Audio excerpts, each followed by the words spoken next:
Every now and then you're going to run into people who need a hand out on the water, kind of like this crew here, who decided these tugboats needed a hand moving this barge.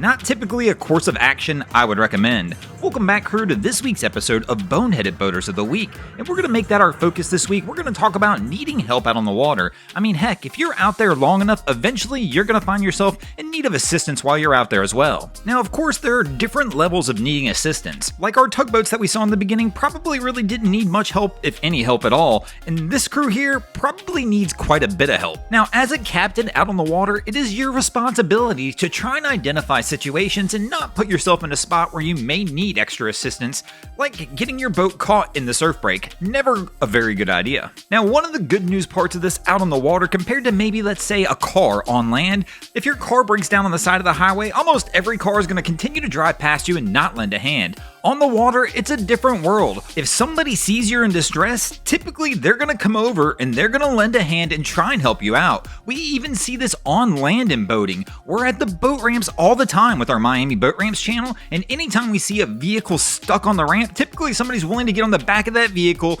jump up and down, and get that vehicle unstuck. Again, not something you're going to see on the side of the highway if somebody's stuck in a ditch. Many people will just continue to drive by.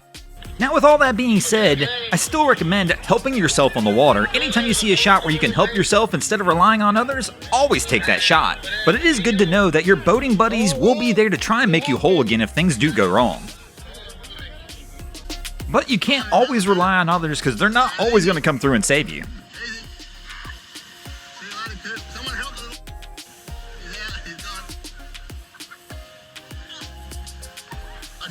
Now, it's not always due to a lack of trying that you won't get the assist you're looking for when you're out on the water. Sometimes you'll put yourself in a spot where people can't help. I was drifting around by the Troy Dam in a sailboat, fly fishing.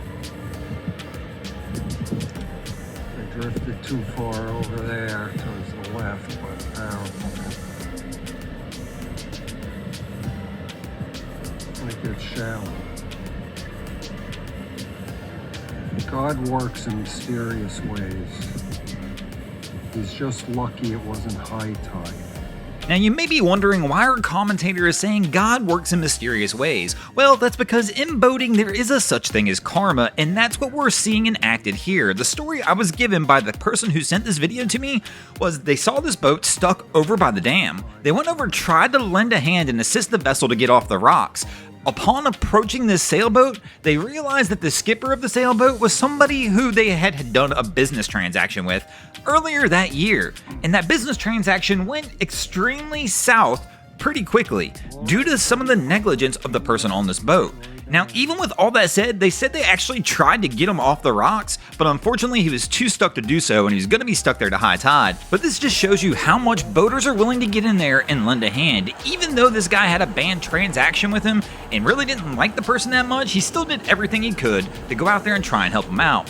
Now, there are going to be times on the water where you're not going to need just a regular assist. You're going to need the pros to come in and try and help you out. So one of the things I always recommend to people, if you need the pros, go ahead and call them. Don't rely on regular people to try and help you out in a situation that may be a little more complex for them to handle. So for example, if you need a tow, I don't ever really recommend you getting towed by just a good Samaritan. In emergency situations, yes, it's okay to do that. But the reality is, if it's a bad situation, go ahead and call the pros in and let them come to the rescue. The reason being, a good Samaritan vessel in an improper towing situation likely could have terrible results both for their vessel and yours. So you're better off to call one of the tow companies or call the Coast Guard in an emergency situation to come get the assist versus just relying on somebody regular on the water to help you out. Thanks for watching, guys. I hope you enjoyed this week's episode of Boneheaded Boaters of the Week. If you ever see anything crazy happening out on your waterways, be sure to hit us up on Facebook or Instagram and let us know, and you might see your stories over here. Just like Agua Catave, DJ San Guerrero, Dumont Dune Riders, Frederick Schreier,